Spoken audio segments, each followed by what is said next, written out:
A big dog show, as Debbie Cale described it later, although it had as much in common with a fashion show as anything else. As the McNabneys' trainers, it was Whalen and his daughter's job to get the McNabney horses ready for the exhibitions. That meant exercising them, washing them, grooming them, all to make them look pretty as well as muscular. It was a full-time job, at least for Greg Whalen. Whatever one said about Larry and Elisa, the McNabney horses, at least, were champions. One, Just a Lot of Page, Larry's yearling stallion, was worth at least $30,000 and maybe, quite soon, even a lot more. Tall, handsome, well-muscled, the sorrel-colored colt had a promising future in the American quarter-horse sweepstakes. If things went right, Just a Lot of Page could eventually be sold to a breeder for many times what he had originally cost, just $12,500, when Larry McNabney had bought him as an 8-month-old colt from Whalen at the first of the year. Quarter horses were Greg Whalen's business, had been for more than 40 years, ever since he'd quit riding rodeo bulls in his native Texas and started making money from horse fanciers instead. It was a long way from the days when Whalen's father had raised broncos for the U.S. Army, back before World War II. From his ranch near Clements, California, north of Stockton, Whalen was something of a cross between a coach, a confessor, a barber, and a chauffeur. His stock and trade was his knowledge of the American quarter horse breed.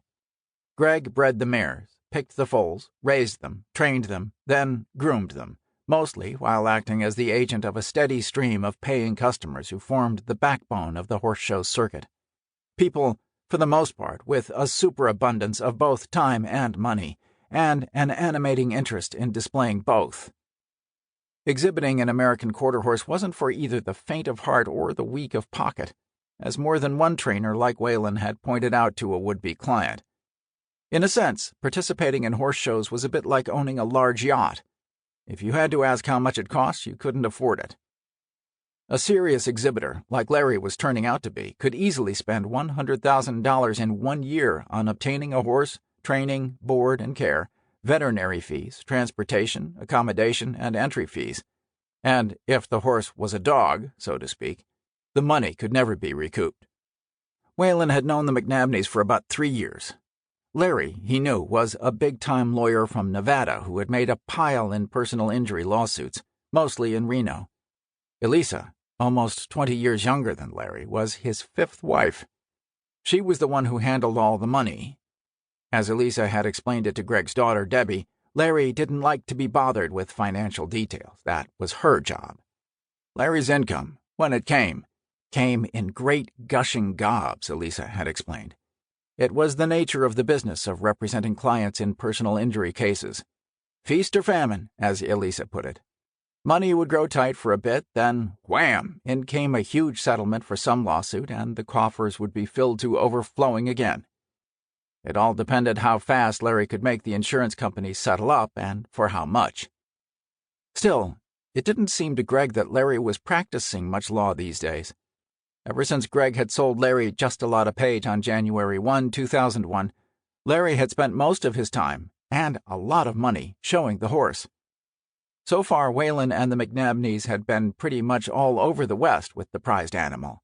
Scottsdale, Arizona, Las Vegas, Nevada, Central Point, Oregon, Monroe, Washington, Fallon, Nevada, and a number of venues in California where prize horses were similarly exhibited. Just a Lot of Page hadn't been broken to the saddle yet. Instead, he had been entered in halter competition, common for yearlings.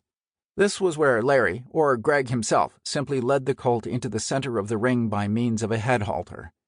Points were awarded by the judge or judges based on the way the horse looked, its conformance, that is, its shape and muscle tone, along with its ability to respond to the directions of the human holding the rope. So, too, was the halter handler judged, on his own looks and demeanor as he directed the horse through a series of paces. So far, Larry and Just a Lot of Page had done very well, although this was at least as much a function of the amount of money one was willing to spend as anything else. The more shows one entered, the more points might be accumulated. As of that morning, in fact, Larry was leading the nation in halter exhibition points. If he kept up his pace, it was possible that he would win the American Quarter Horse Association's Amateur Horseman of the Year award, to go with his HQHA Rookie of the